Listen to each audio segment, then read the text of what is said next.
قبر کے اندر جب فرشتے آتے ہیں، حدیث پاک کے اندر آتا ہے جب فرشتے آتے ہیں حساب لینے کے لیے، کوئی عمل نہیں کھڑا ہوتا، صرف قرآن آ کے کھڑا ہو جاتا ہے۔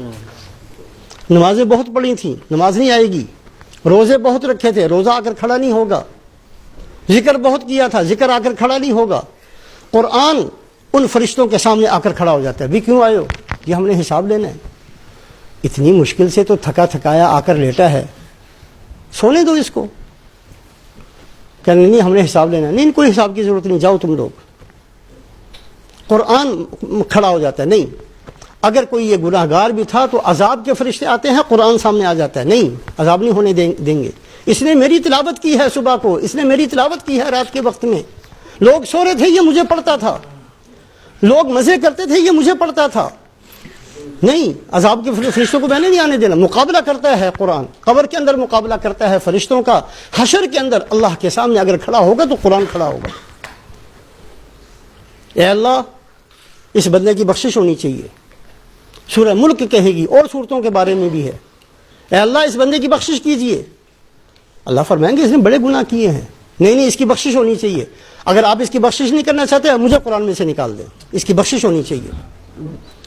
القرآن ماحل مصدق وشافع مشفع، قرآن ایسا سفارشی ہوگا جس کی سفارش قبول کی جائے گی۔ دو ہستیاں ہیں جن کی سفارش کی قبولیت کا وعدہ کیا۔ اللہ کے نبی صلی اللہ علیہ وسلم سفارش فرمائیں گے، اللہ فرمائیں گے یا محمد ارفع رأسک، اے محمد صلی اللہ علیہ وسلم آپ سر اٹھائیے، آپ کو نہیں سجدے میں پڑھنے کی ضرورت، سر اٹھائیے، آپ فرمائیے جو آپ کہیں گے ہم مان لیں گے، آپ اٹھائیے، آپ فرمائیے قل تسمع شفع تشفع، آپ فرمائیے ہم آپ کی بات کو سنیں گے، آپ سفارش کیجیے ہم آپ کی سفارش کو قبول کریں گے۔ اور دوسرا قرآن پاک ہے جس کے بارے میں اللہ فرماتے ہیں کہ اس کی سفارش قبول کی جائے گی۔ اللہ کے نبی نے فرمایا القرآن ماحل مصدق، ایسا جھگڑالو ہے قرآن جس کا جھگڑا مانا جائے گا، جس کا جھگڑا مانا جائے گا۔ یہ قرآن ہی کی ہمت ہوگی جو جھگڑا کرے گا، یہ اللہ کے نبی صلی اللہ علیہ وسلم ہی کا مقام ہوگا جو سفارش کریں گے، اور اللہ فرمائیں گے آپ جس کو کہیں گے ہم بخش دیں گے، آپ فرمائیے تو صحیح۔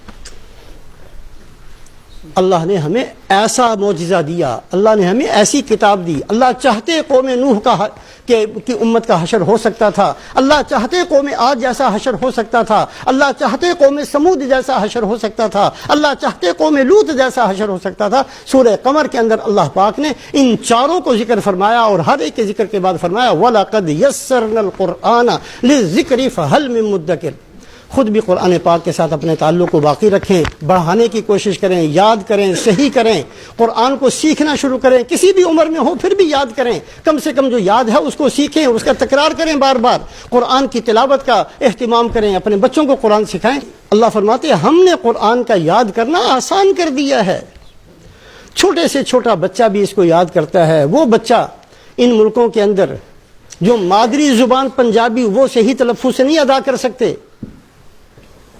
ان کو پنجابی لہجہ نہیں آتا، پنجابی بول بھی لیتے ہیں لیکن وہ لہجہ نہیں آتا جو دیہاتوں اور گاؤں والا لہجہ نہیں آتا، لیکن قرآن عربی لہجے کے اندر پڑھ لیتے ہیں۔ یہ قرآن کا کمال ہے، یہ قرآن کا معجزہ ہے۔ یاد کرنا آسان ہے، عمل کرنا بھی آسان ہے، یہی چیزیں ہیں جو ہمارے کام آئیں گی۔ اللہ ہم سب کو عمل کی توفیق نصیب۔